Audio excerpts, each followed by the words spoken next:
Welcome back to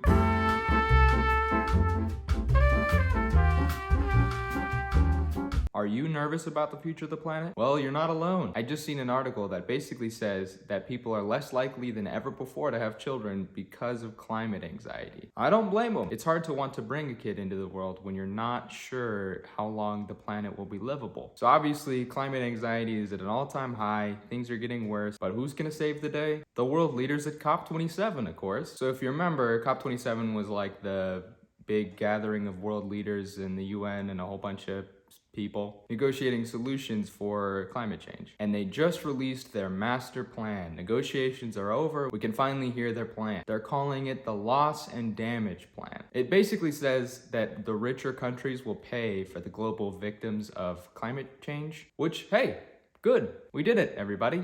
Everybody can go home. Except the plan sucks. It doesn't really specify who is actually going to do the paying or what the actual money is going towards. It's super vague. And with nobody specifically being called out to pay, no one is going to step up and pay. When you hear the term plan, that's kind of like the crucial part of that is an actual step-by-step plan. You'd think that'd be something they understood. If you release a plan to the public, you should probably have specifics. Can you imagine if your lawyer did that? If you were like detained, your lawyer shows up and he's like, all right, bud, listen, we're gonna get you out of here. I got a plan. And you say, great, that's awesome. I really don't want to go to jail. Lay it out, what do we do? And then he just says, I'm sure we'll figure it out. I don't know about you, wouldn't be too psyched. Isn't that like the one thing you were supposed to be doing is making a plan and then that's your whole plan, you know? So that's super lame.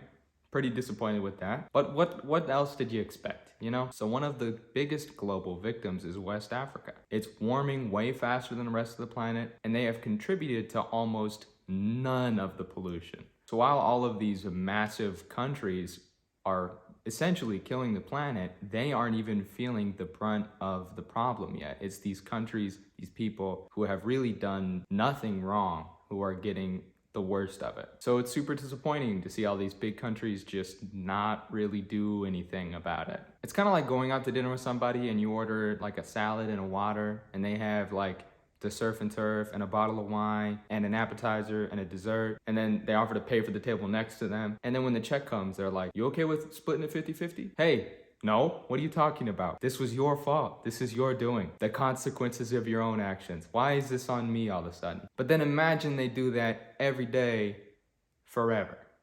That's where we're at. Super sick, huh? So amidst all this, in the middle of the climate conference, peak climate anxiety, we have an all-time top 10 villain moves contender right here. So the UK decided to open a new, guess what?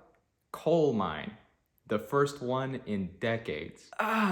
Read the room, how about? The whole world is talking about the climate right now. We've got people throwing soup on shit, and there's flights that can't take off in Germany because they're protesting. And then the United Kingdom just says, fuck them. Let's open a new coal mine. Who is running this shit?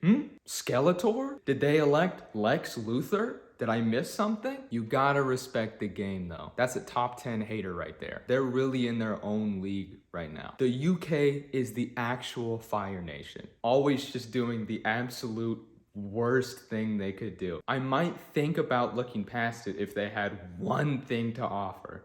One. What do you got? Beans on toast?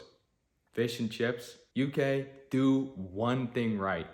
Once. Please. I'm here for the UK redemption arc. I believe in it. I think we can do it. Stop it. Some good news though. A bill aiming to protect same-sex marriage just passed the House after already passing the Senate. So hey, that's good. But every time I see a headline, I get a little bit of deja vu because like, didn't we deal with this already? Like back in 2015? Why is this even a conversation anymore? Just sucks, man. It bums me out. Can't believe we still have people pushing against that, you know? Also, more and more workers are unionizing and going on strike, which is fantastic. You love to see it. More power in the working class's hands is always a good thing. One of the latest ones is the New York Times. A bunch of staff, writers, editors, security guards have all gone on a walkout because the New York Times refuses to give out any raises or meet any of their demands, really. So good on them. I'm glad. The first step to real change is what? Organization. every time. It doesn't matter if we're talking about climate issues, class issues. It's all a problem of organization. So if you're in a workplace that's not unionized, look into it.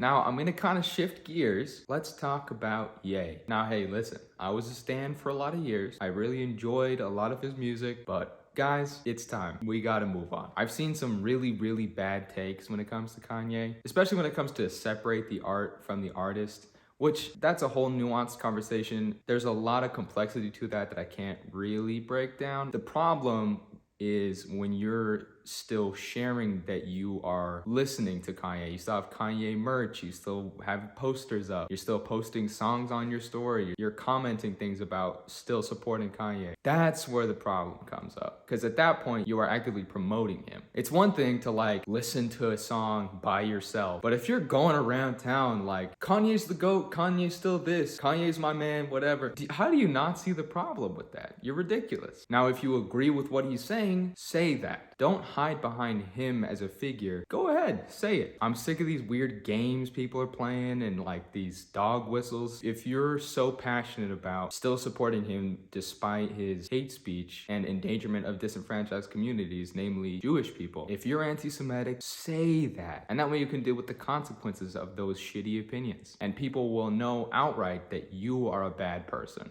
Well, thanks for hanging out. Kind of a weird one today, I know. I'll be back next week. Hope to see you then. All right, bye.